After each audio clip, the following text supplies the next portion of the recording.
said, "I can't remember much of the past, and I'm not assured of a future.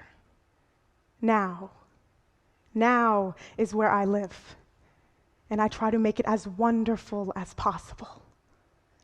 We are taught some of the most important life lessons every day, and the most memorable seem to come from those we love the most. And sometimes we are taught the most unexpected lessons of life from the most unexpected people. My grandmother has Alzheimer's disease, and simply loving a loved one with Alzheimer's is an eye-opening experience that leaves a lasting footprint on your life. I am trying to remember all of the things she has forgotten. Activities as routine as bathing oneself, taking a walk around the block, or remembering how many Hershey chocolates you've had in one sitting can be daily obstacles and potentially dangerous. However, as time moves forward, I've watched one quote come into my life and come to life by author Eric Bates. He says, "There are no negatives in life, only obstacles to overcome that will make us stronger. It is how we see these obstacles, how we react to them, and if we choose to grow from them. You can either choose to be a victim to your obstacle or overcome it." My grandmother has taught me to believe in people. This spoken word piece is for all of the unexpected people in the world who have changed lives without ever even knowing. Alzheimer's. My grandmother. Chronic neurodegenerative disease. My grandmother. A risk taker and a dream maker. My grandmother. My grandmother always lived in a quiet, beautiful neighborhood. A ranch-style home with Christmas lights and wreaths lining the house all year round. I always thought she just happened to love Christmas.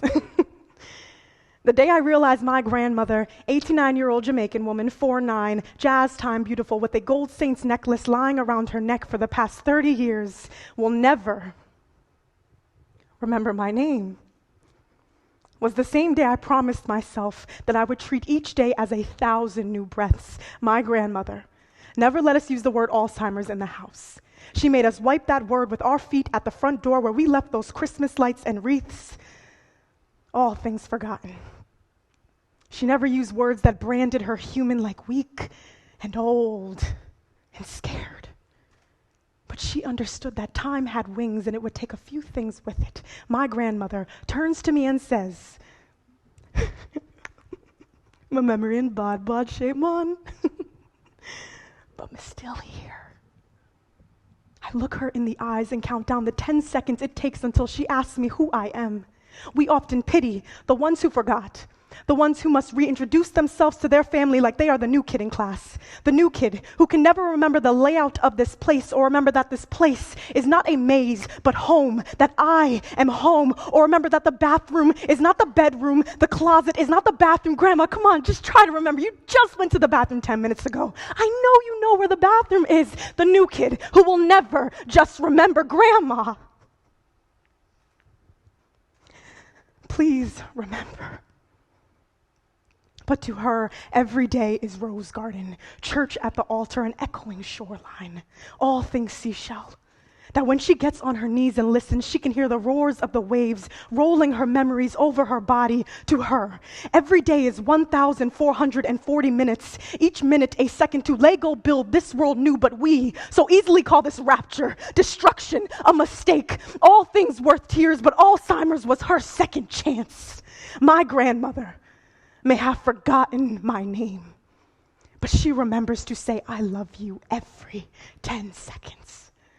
Words like fireflies, we are too scared to fly off our tongues and light this world. We too often forget how to forgive, reconnect, build, celebrate, leave a legacy, the importance of an education, that your mind is the only piece of this puzzle no one, I said no one except time can take from you. We too often forget how to be walking history, grow, forget the politics, and live. Listen. exhale.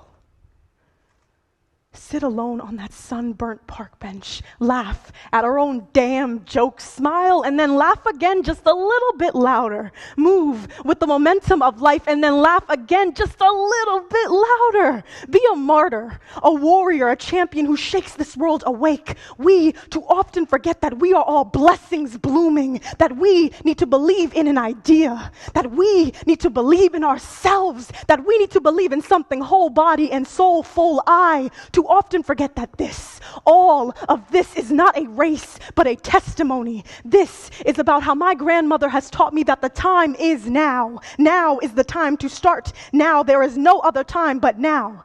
That your dreams can either trap you or resurrect your soul. We too often forget that to reap the reward, you must take the calculated risk. That the things we regret are the things we never took the chance to do. We too often forget how to work together. Be all the things we said we would be before the streetlights came on.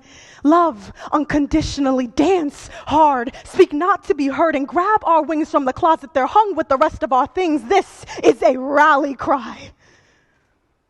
Alzheimer's has turned my grandmother's body into a museum. A hallway of memories laced in gold frames and mounted on the walls of her mind that we sometimes visit, sip on tea, and relish in. Alzheimer's was my second chance to seeing that we rarely think a person with a disability or a disease could teach us anything about ourselves. I, however, was most fortunate.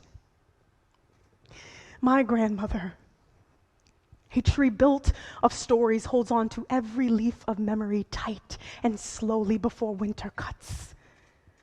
Her life has become an old black and white film of all Bob Marley rhythms, a home called Kingston, and an America that only someday she can recall. She is a servant, cracking open the fault lines in every stranger's smile, and the Lord says, "Well done." My grandmother always lived in a quiet, beautiful neighborhood. A ranch-style home with Christmas lights and wreaths lining the house all year round. I always thought she just loved Christmas.